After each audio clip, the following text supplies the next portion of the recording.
Why businesses fail. Tonight I'm going to give you a breakdown of a very complex subject surrounding the entrepreneurial space. One of the reasons you should listen is because, as usual, this is a unique key. This is a unique approach towards this subject.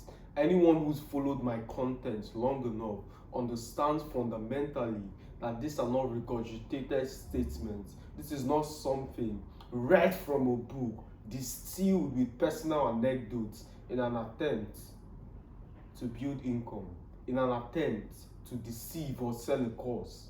These are unique teachings because they came from personal experience, deep study, meditation, the wisdom of God.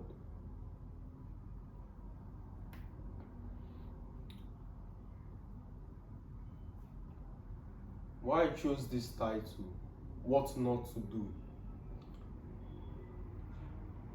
or how businesses fail, or why one of the reasons businesses fail is an attempt to show you what not to do. Because it's easier to show you what not to do than what to do. That's why Charlie Munger's reversal principle is very powerful till this day. If I say how to not get wealth, procrastinate, sleeping, do not work hard, do not have goals, it's like a torrent of ideas. You have so many keys on how to not get wealthy. Conversely, if I propose the opposite, you are lacking. In fact, the ideas you would pen down, you would deem uncertain as otherwise, as opposed to otherwise. Why is this the case? Because negativity is our default. The human mind thrives more on negativity than otherwise. If you've listened to me long enough, there's a teaching I did, and in that teaching I expound. Negativity is our default. Negativity is our default. The default response for a successful man is hate. The default response for someone who is doing better than you is envy. The default response, seeing your guy get a Mercedes while you still tread, is envy. Anyone who is able to act in the opposite has deliberately calibrated his mind to act in such manner. Does that mean we excuse bad habits? No.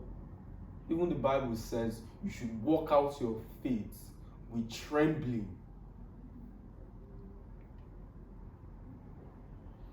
So yes, negativity is the default.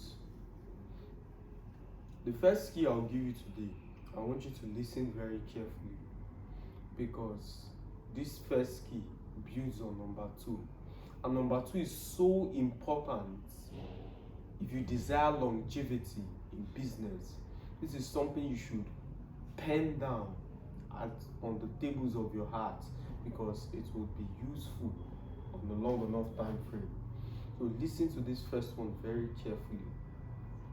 As a consequence of tonight's teaching, majority of people's business goes from point A to point B. It takes you literally to the next level. So the first thing I want to share is too much innovation. I know this sounds counterintuitive. Every company should be innovative. If you desire longevity, if you desire to go to the next level, you need to innovate. And I concur. However, too much of everything is not good. Too much of everything is bad. Sugar sweetens your tea. A lot of it engenders diabetes.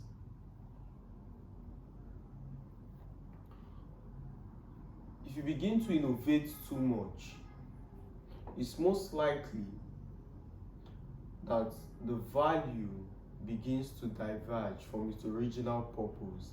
If that's the goal, no problem.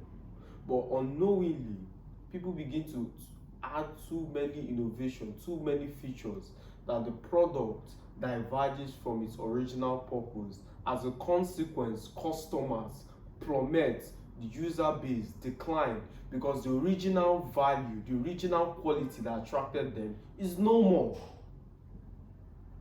I'll give you an example. When I started my first software company, it was designed to manage rental properties. It took off, doing well. I got this idea to make it a one-stop platform for rental properties. So diverging or adding the feature of finding properties like an Airbnb model, imbibing it into the platform, all of a sudden I saw user go from X amount and it began to dip. Not that that's not a good idea, but the app became bulky, it became very clunky. There were so many features, it was complex to navigate, and there were so many payments and ads coupled with the subscription. It was an unholy sight to behold. The point I'm trying to highlight is there's only so much you can do with an app. There's only so much you can do with a business. That's why economics has developed something called diminishing marginal return. So the concrete definition is you get to a point where more utility or more input reduces output. So if you have two workers producing two outputs, usually 3 workers should produce 3 outputs by that logic. You get to a point, introducing 10 workers gives you 9 outputs. I'll give you another illustration. If you hand the thirsty man a bottle of water, he's satisfied. 2 bottles, 3 bottles, 4 bottles, and the more bottles received, the less utility derived. It's the same thing with a business. You can apply that logic to a business. Now, how many bottles of water it takes for a business to begin to produce diminishing marginal returns isn't fixed, but it exists. Does that mean we should give up? Does that mean we should find one business, platoon, cap the business? It's never going to exceed. No. If you work by that logic, that means trillion-dollar companies wouldn't exist. Billion-dollar companies wouldn't exist. However, the solution to this problem is diversification. Take Facebook, for instance.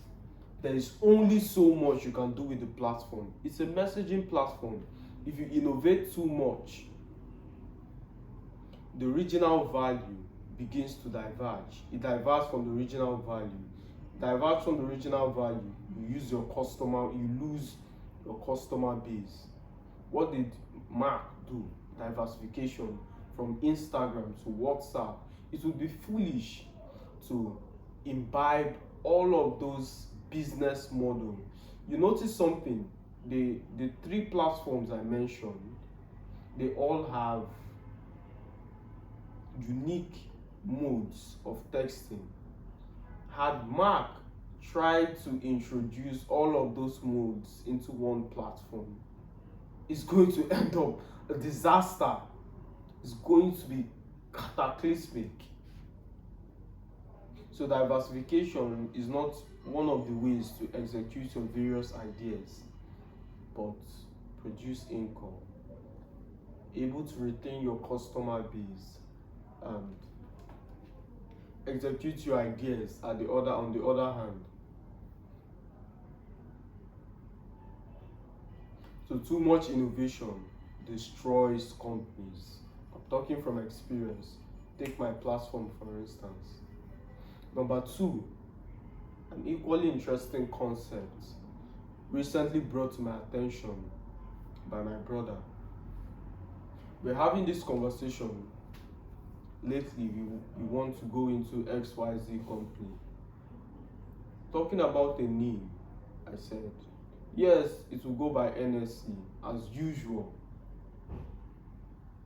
He pointed out the fact that your brand should be associated with something, which leads us to number two, line extension. The unfortunate reality for companies is when they succeed in one product, they try to leverage on that name, paste it across various products. The problem with that kind of ideology, because you believe you've built a brand using one product, surely that name should hold out on various platforms. The problem with that kind of ideology is customers do not know what to associate you with. Now, if you linger in neighboring, what's that word?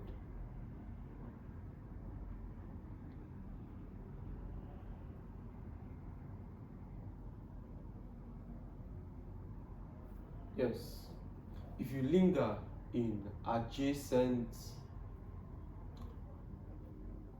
business models, so for instance, a clothing brand who sells makeup, that's not too far from your business model.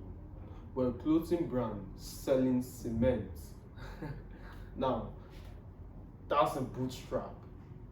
That's way beyond your purview.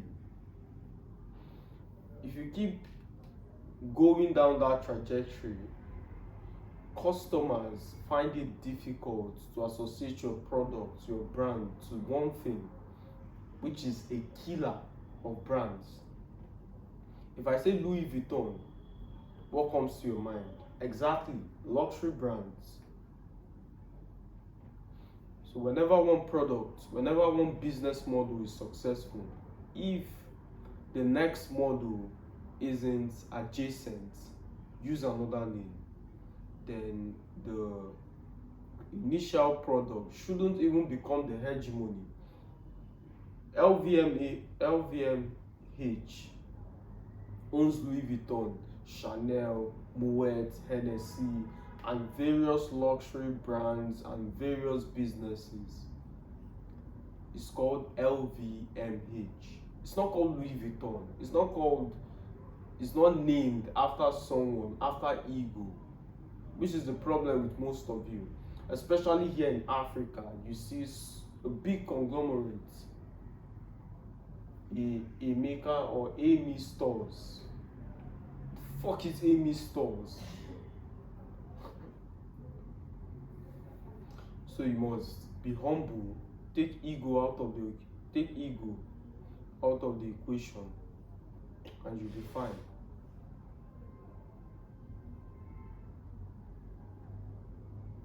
So those are my 2 points to avoid failing in business. The first one we talked about was too much innovation. Yeah, I expound and proceed to give you examples. Facebook, what they did well, what I didn't do well with my platforms, and how I lost customers. Number 2, line extension. Trying to leverage on one brand name to create various products. Similar products, understandable. Ones that are not adjacent would kill your brand. I don't want to mention names. I don't want to call brands or tear down rich people. No, that's not what this channel is for. In fact, leaders build, they don't tear down. So we'll desist from calling failed companies. But if you're half as smart as you claim to be, apply this logic to your everyday life. Reassess companies through this lens. Come back to the comment section and tell me whether I'm lying or telling the truth. As always, my friends, it's a pleasure speaking to you. I'll see you in the next one.